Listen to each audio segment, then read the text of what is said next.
আসসালামু আলাইকুম। কেমন আছেন সবাই? আশা করি ভালো আছেন।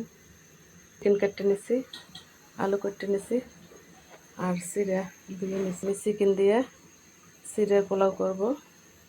আর আজকে আলু কিউব করে কেটে নিছি। আজকে চিকেন আর আলু ভাজি এটা করব।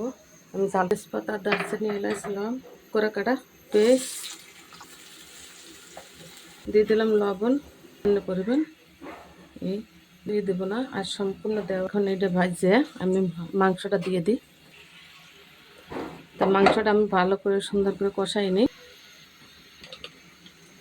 দিয়ে দিলাম কাঁচামরিচ ফালি,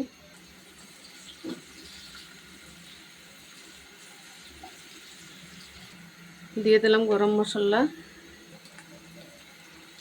দিয়ে দিলাম সামান্য পরিমাণ আদা রসুন, দিয়ে দিলাম হলুদের গুঁড়া, দিয়ে দিলাম সামান্য পরিমাণ মরিচের, আর দিয়ে দিলাম ধনিয়া জিরে, দিয়ে দিলাম লবণ। মশলাটা আমি ভালোভাবে কষাই দিই আর দেবো চিকেন।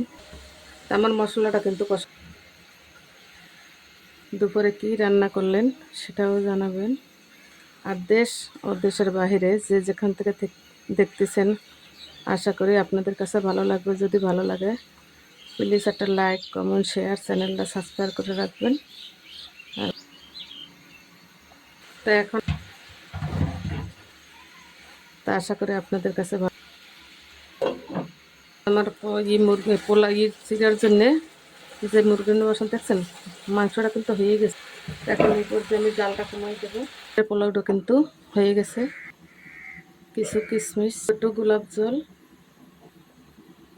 দিলাম, দিয়ে দিলাম একটু ঘি করে নিই।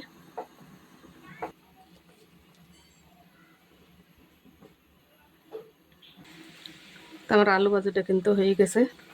চিকেন দিয়ে আলু ভাজি আর চিকেন দিয়ে পোলাও হয়ে গেল।